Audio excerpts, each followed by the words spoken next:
Rap Battle League Wasakan 4 at Titulo 2025. Pulo magingay. Yeah! Maraming salamat sa Branded, Hype Beat, Black Manila, Real Jokes, Killion, Pinoy Boulevard, kay Madam Erlyn Xiao. At ito, Titulo 2025. Sa kaliwa ko, MC, pakilala ka. Yeah! Ice, Vision Rap Battle League, Pulo, yung syempre shoutout sa aking makeup artist, Trisha Lorecto, at sa aking mga students, shoutout sa inyo, mula sa Eastern Valley School. Sa kanan ko, may MC, pakilala ka. Nasha. Nakala mo delete eh, no? Nanalo ng coin toss si Ice, pinili niya muna. Nasha, pakinggan natin! Tournament. Yo, yo, yo! Muntik makancel yung battle! Grabe sa kuna! Yung baril muntik di pumutok! Parang walang silbi yung pulbura, pero putang ina! Wala pa yung battle, may namumula na! Pulo game! Game! Kasi sabi niya kay Tus, kung hindi raw bakla yung Diyos, bakit hindi nagpapakita? Tol, pakitandaan na yung konsepto ng tao hindi applicable sa Diyos. Pero sadyang may mga bagay na alam kung di mo alam. Kaya ipapakita ako sa'yo yung pakiramdam kapag Diyos yung kaharap, pulo game! Game! O ikaw yung masikat pero makakaranas ka ng spotlight. Ito'y Sansu laban kay Little Sunshine, pero mas malala pa sa flashlight na tinutok sa eyesight kasi yung liwanag ni Nasha pang godlike. Ikaw wala kang apoy, wala kang liwanag, kaya walang katiting na makikinig. Ako sa sobrang liwanag ng utak, paningin lang nagdidilim. Kasi imbes payapa na liwanag, yung liwanag ko ay karma. Kaya fuck a prayer, fuck enlightenment. Pinahamak ka ng mantra, pero pagtapos nito talaga naman na maghahanap ka ng liwanag.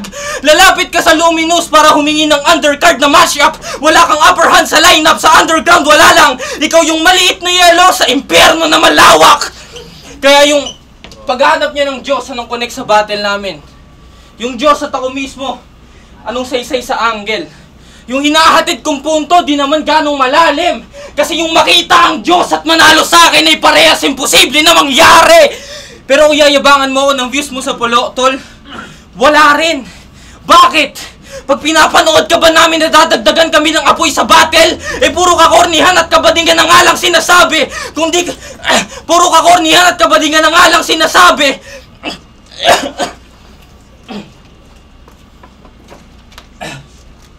Puro kakornihan at kabadingan na nga lang sinasabi.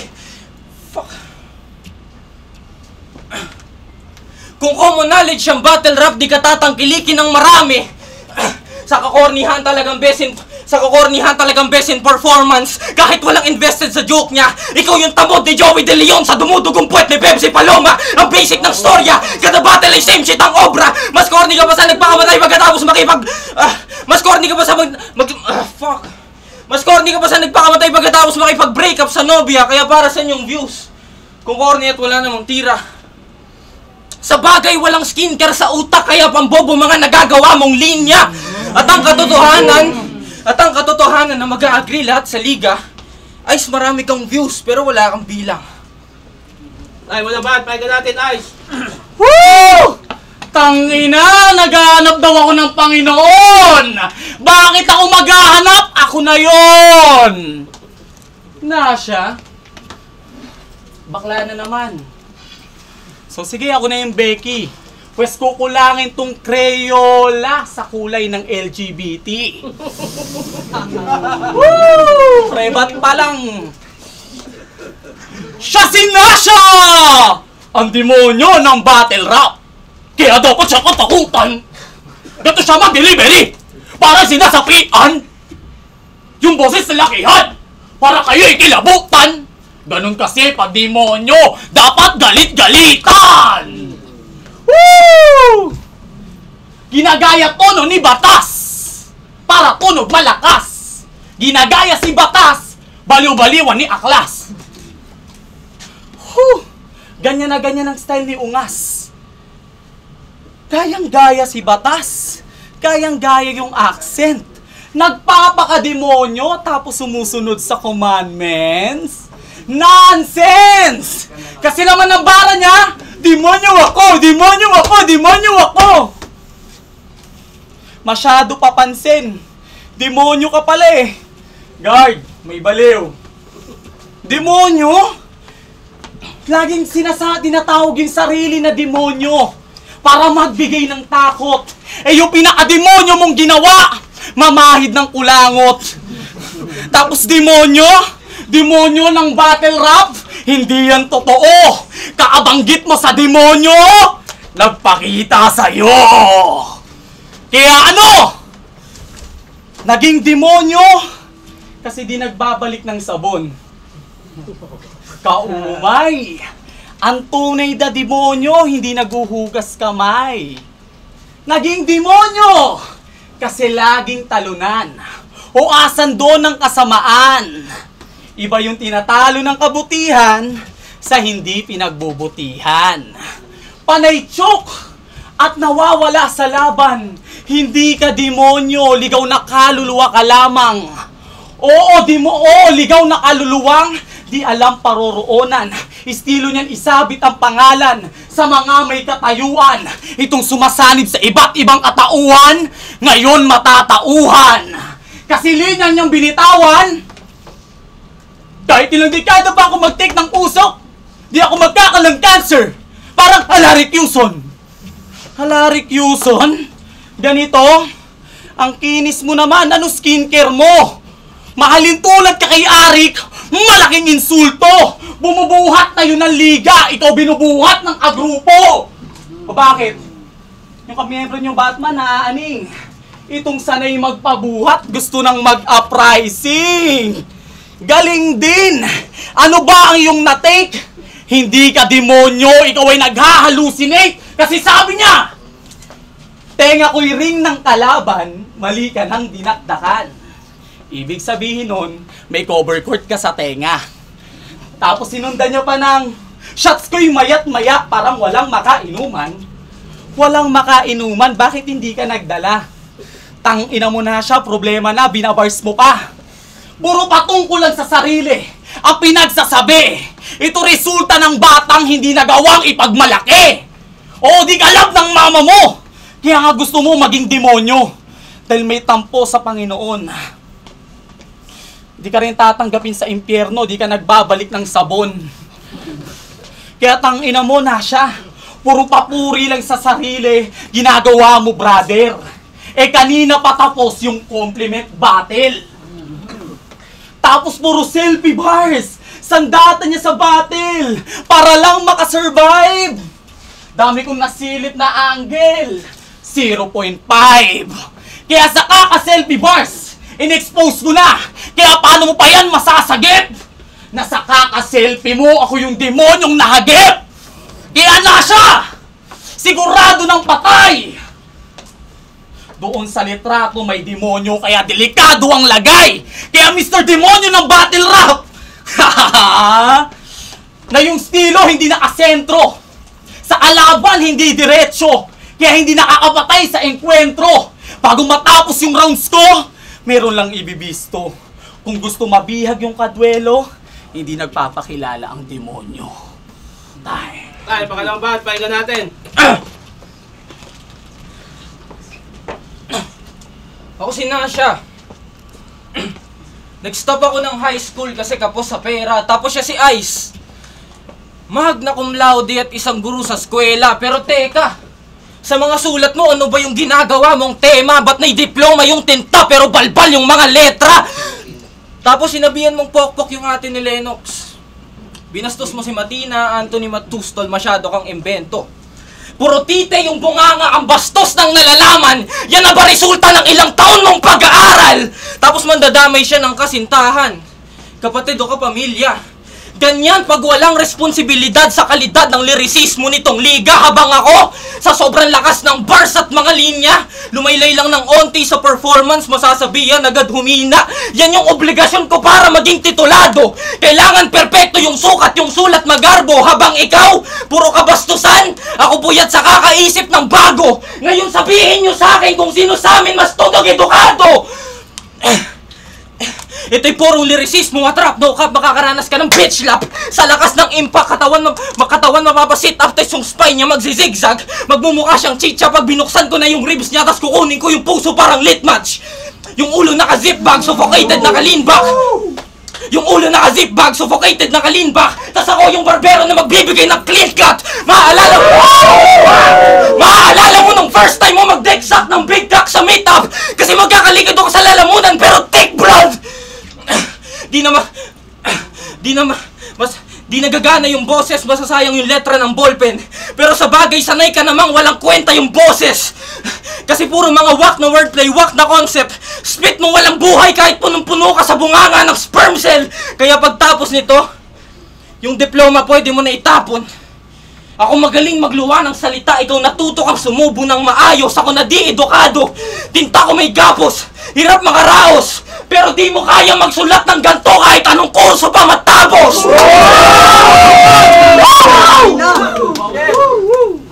Tim, paano ba? Pahinga natin. Grabe, Pulo. Hiniyawan niyo yung bobo. Yung sinabi mo, pwede mong sabihin dito. Oh, tatanggalin ko lamang loob. Oh, tapos kayo naman, grabe yung tiliwan. Kala mo kung sinong nakakutob. Bobo. Ito si Nasha. Galing to sa tribo ng Creo. At ayon kay Zek, sila daw ay satanic na grupo. Tama? Nung dumating yung Creo sa Pulo, doon tayo nasabihan ng mabaho. Kasi kayo yung grupong hindi nagsosilian ng sabon at tabo. Gago. Oo, grupo na nagsusulutan. Di ba sinulot mo yung kapatid ni Batman? Aminin. Dumikit sa Batman para magnakaw ng puso. Ang galing mo doon, Robin. Kasi kung kaibigan mo si Batman, hindi mo yung jojowain. Pagkakaibigan nyo ni Batman, nilagay mo sa alanganin. Alam mo magiging anghel sa kanya yon, pero lahat kaya mong hamakin. Kaibigan mo ba talaga si Batman o merong ka lang hangarin? Kasi galit sa'yo buong Creo. Oo, buong pangkat. Lumabas pagkapusi mo nung pinatulan mo si Kat. Ano, Catherine Shelo? Gusto mo ba talaga makita ng demonyo? Sa round 3, threesome tayo! Galit sa'yo buong Creo! Posibleng di mo yun alam. Nung laban yun ni 5, buong rounds ka sinumbatan. Binigyan ka ng 5 ng grado, meron na kasi kayong labuan. How ironic na nanggaling pa kay 5, na wala kang naiambag sa Creo, maski 5. Tapos, lakas mo pa raw makipag-data, kahit wala ka ng pang-data.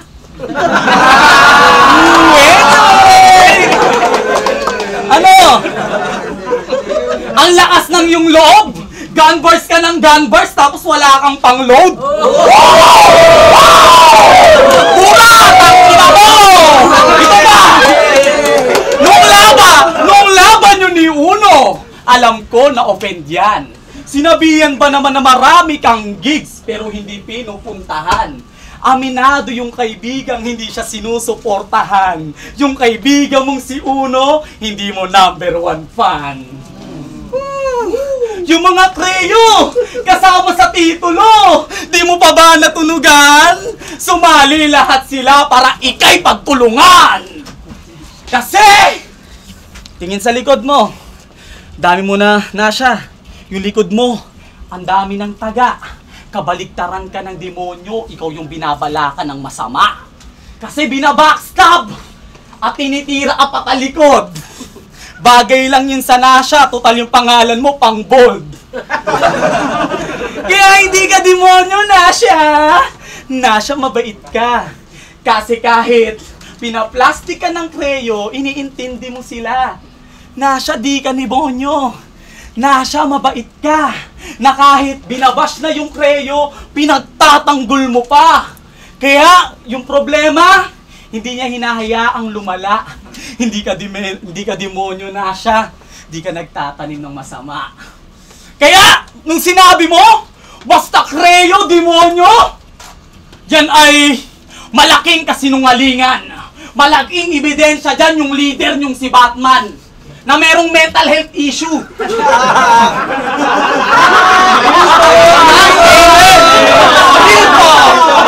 May mental health issue! Nagpapalamon sa problema! Tapos yung nagpapalamon sa problema! Yung deep-rook nyo nag-choke sa finals nung nakita na si Enigma. Yung 5 na 0 nung kinompronta na ng mantra. Tapos yung kaibigan mong si Uno sa salawal na ihipa. Bubal! Sa salawal na ihipa! Kaya paano mo papatunayan na basta kreyo, demonyo kung meron kayong kinatatakutan? Kaya ikaw na siya! Magnanakaw ka rin sa dayuhan. Hindi nyo pansin, puro tagis siya sa laban. Sige, patuloy mo lang gamitin. Patuloy mo lang gamitin na itong gumagamit ng pang-foreign, pero ako pa rin yung for training. Time! Tayo, Waliban, pakinggan natin. Kaibigan ko daw si Batman kasi yung kapatid niya gusto kong jawain. Tol, kumakagat lang ako sa pain. Tanungin mo kung sino una nagkagusto sa amin. Round 3 game!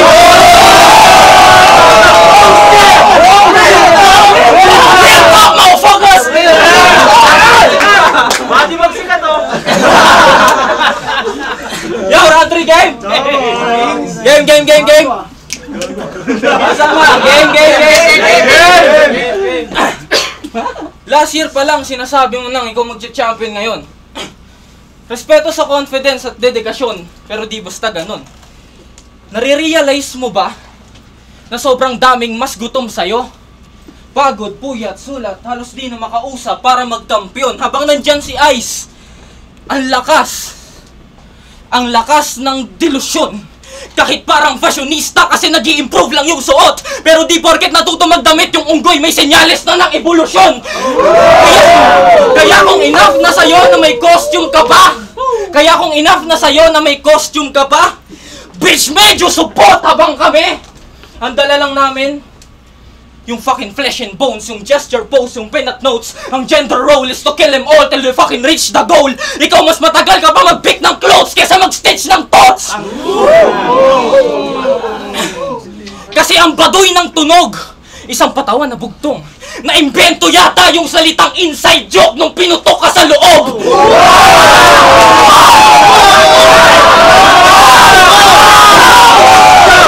Fuck you, motherfucker! Let's go, Data!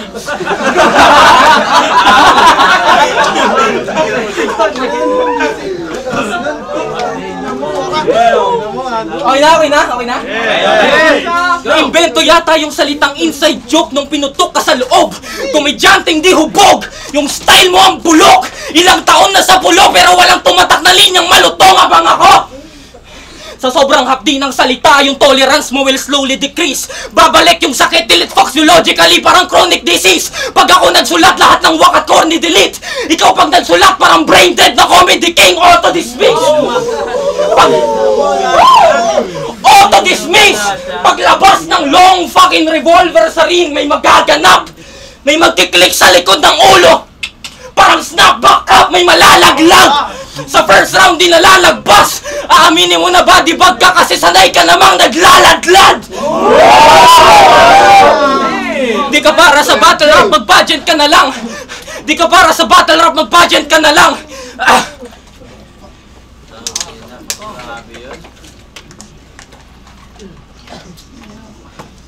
Di ka para sa battle rap, mag-pageant ka na lang. Uuwi tong umiiyak habang hinuhubad yung costume sa daan. Ako sa semis, finals, ikaw sa pageant ka na lang. In other words, magkaiba tayo ng stage na masasampahan. Lahat ahakbangan. Bitch, I'll walk on water pag yung ice ginawang tapakan. Magko-costume ka ng body bag, magko-costume ka ng trash. Pero kung tingin nyo tapos na ako sa costume, may susunod pang mas. Kasi ang inaabangan yung rematch namin, hindi yung kagaya mong wak. Putang ina, hindi na naman direkta. Paano ko aaw? Bigla pang umiyaw. Tang ina mo, pwede yun sa'yo ibitaw. Diba? Dito, gago! Pwede ka, pwede ka rin kanino? Pwede ba yun? Pantitulo? Tama! Ito, isa pa! Pinupuna tayo sa costume. Oh, nagko-costume. Baduy ba talaga?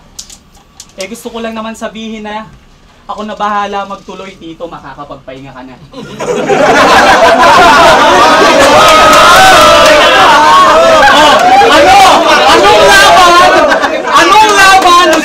Anong laban nung sinasabi niyang paghugot ng lamang loob kung marunong ako magbayad ng utang na loob?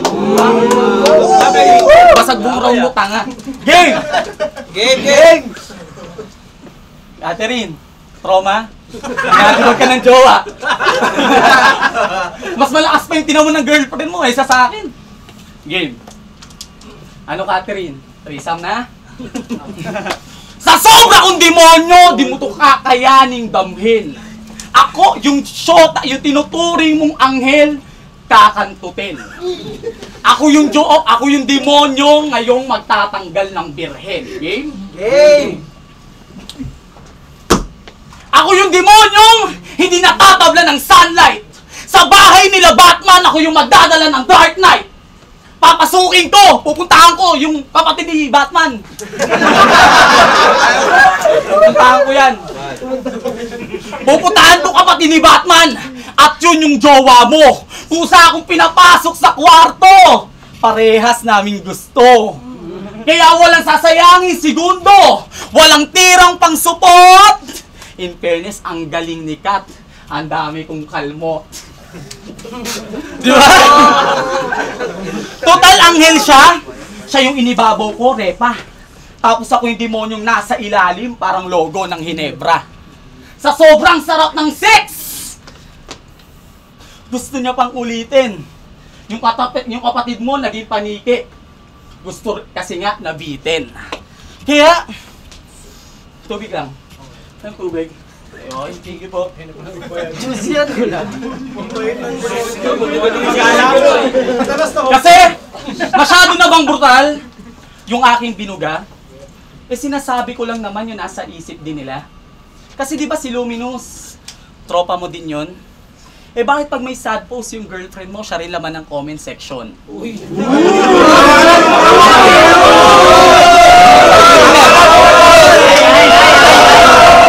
Siya laman ng comment section! Kaya ako sa'yo, babantayan ko ang aking partner. Marami pa naman silang mga abanger. Siyempre sa round 3 para manalo, meron akong ibibisto. Alam nyo ba kung bakit? Bakit? Si Tito, mas close siya kay Batman. Parehas lang naman kayong baguhan, pero si Batman yung pinagtuunan. Kasi yung jowa mo, pinagnanasaan ni Tito siya.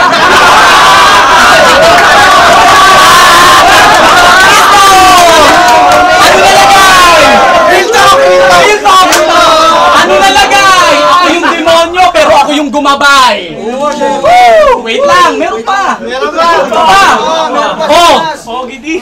Nagpapalakas siya sa kuya. Huwag ka papasapaw. Si Tito at si Shernan mukha nang magbayaw. Tignan mo. Alam kong umingiti ka lang pero ramdam mo yung lungkot. Sabi niya kanina, may aatinan pa silang family feud. Gusto no, kanina kuya, tas ngayon buong pamilya?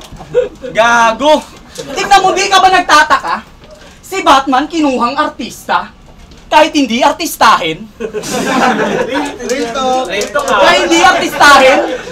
Kinuha kahit hindi artistahin. Yung girlfriend mong si Catherine kasama rin dapat sa taping. Si Tito talaga para-paraan para lang maka-shooting.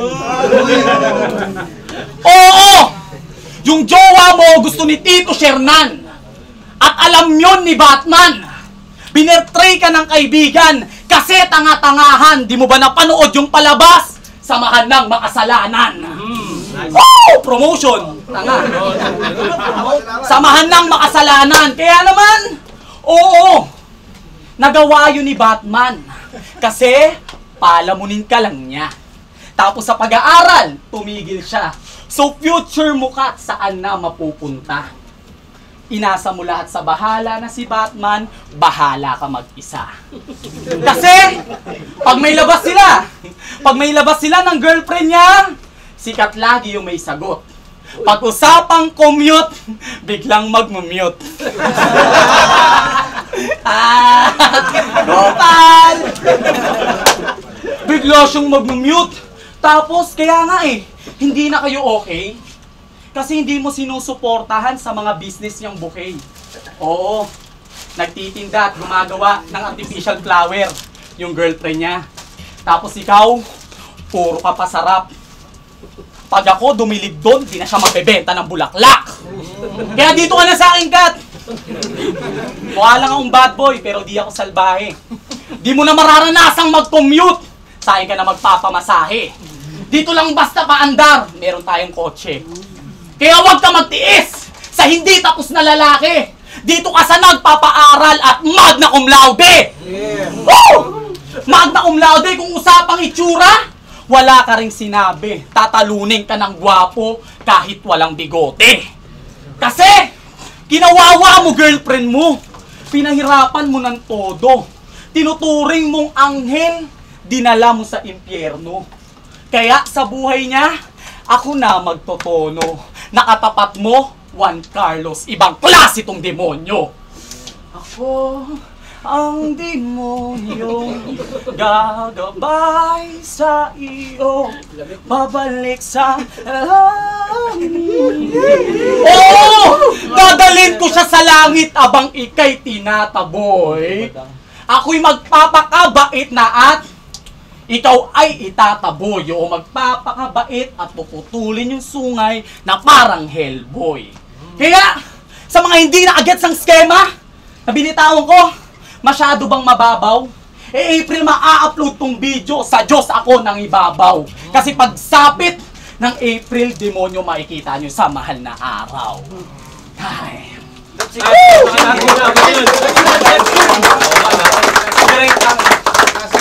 Pularap Battle League! Wasakan 4 at titulo 2025. Putang ina, palakpakan natin yung laban na yun. At yun, nabanggit kanina ni Ice, Samahan ng mga Makasalanan, April 19. Showing na yan, panoorin nyo sa lahat ng sinihan. Kasama ko dyan si Batman, si Tanya Lopez, David Licauco, Buboy Villar, Betong, Tito Marcy at Tito Abdul. Ayun. Maraming salamat sa lahat ng sponsors namin. Branded, Hypebeat, Black Manila, Real Jokes, Killions, Pinoy Boulevard, kay Madam Erlyn Shaw at ang boto ng Morado advancing sa susunod na laban 5-0 para kay Nasha.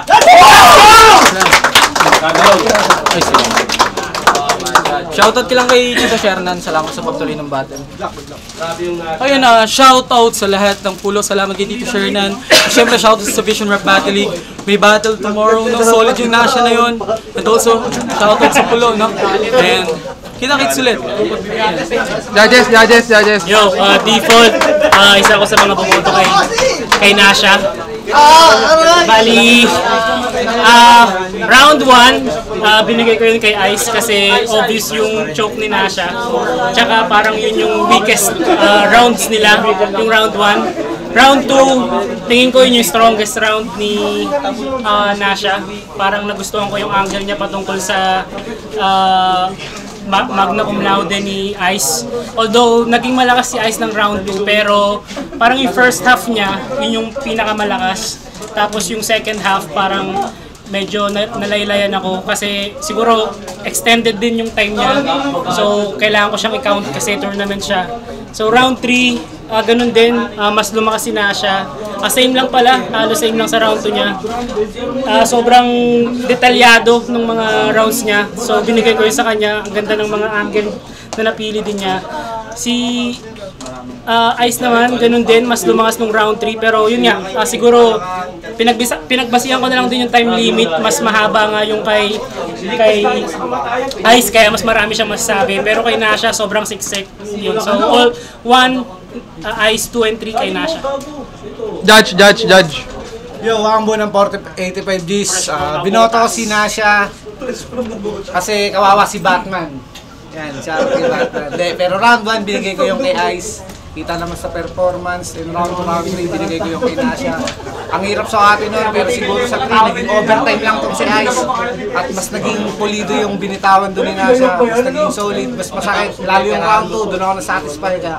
2-1, para kay Nasha, props pa rin kay Ice. Judge.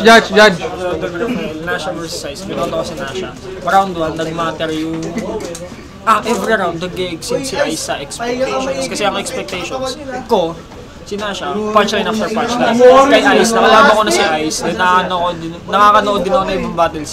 Medyo matagal yung paglanding ng punchline. Pero every round ni Ice, nami-meet niya expectation. Round 1, nabigay ko sa kanya kasi bukod sa na-meet niya expectations, nagmatter yung starter ni Nasha. Round 2, binigay ko kay Nasha. Obvious, kita yung lakas ni Nasha sa round 2. Even though pumapalo sa expectation si Ice, hindi kasing lakas ang round 1 niya. Round 3 naman, sobrang lakas na. Mas malakas pa yung round 3 ni Nasha kaysa sa round 2 niya. Ganun din kay Ice. Ang problema, napahaba yung round ni Ice. Tapos yun nga, medyo tumatagal yung landing ng punchline, kaya nagiging dragging. Kay Nasha, na-enjoy namin parang every moment may highlights. Siguro kung di lang naging dragging yung round 3 ni Ice, pwedeng sa kanya yung battle. Round 1 Ice, 2 and 3 kay Nasha. Yun lang. Yo, D-Prof, ang boto ko Nasha. Yung round 1 medyo nakangapa pa sila doon, kaya mas nag-choke din doon si Nasha. So kung usapang linis is binigay ko yung round 1 kay Ice. Tapos yung round 2, ito na yung parang nakapanan nila yung momentum nila. Tapos doon na rin lumabas yung strongest point ni Nasha. So 2 binigay ko kay Nasha. Although entertaining talaga si Ice, kaso nga lang ng round 3, doon naman lumabas yung pinakamalakas na ginawa ni Nasha. So pa-elevate si Nasha, tapos medyo gitna lang si Ice banda doon. Pero entertaining siya, props. Bale, boto is 2-1 kay Nasha. Judge, huling judge. Yo, Andros, Creo, Limitless, Dominions, MM13. Binoto ko si Nasha. Siguro kung per round siya, para sa akin magiging tabla siya. Pero binasi ko na lang sa buong laban. Tangina, sobrang dikit. Ako matagal akong nakapag-decide eh. Actually, kung maging malinis sana yung performance ni Nasha, siguro medyo malinaw na lamang siya ng kaunti. Pero dahil nga sa ibang slip-ups niya, ayun, dumidikit. Tapos ang ganda rin ng concept kasi ni Ice, hindi mo rin pwedeng baliwalain yun. Ang naging problema lang, ang lakas ng round 3 ni Nasha. Ang lakas niya tinapos yung laban. Tapos si Ice, although maganda rin yung concept niya doon, masakit din yun eh. Talagang iinday din siya ni Nasha, kaso medyo naging dragging siya dahil sa mahaba. Tapos medyo matagal lumanding yung punchline. Unlike kay Nasha na nung nakuha niya yung momentum niya, talagang suntok na ng suntok. Tapos pero props din sa ang galing din ni Ice, binabasag yung momentum ni Nasha na pwede mo ibanot kay ganito, pwede. Ang galing niya, ang ganda ng niya, ng comfortable siya sa stage. Pero para sa akin, titulo to, siguro mas natripan ko ng konting-konti lang si Nasha. Congrats sa pareho. Yun.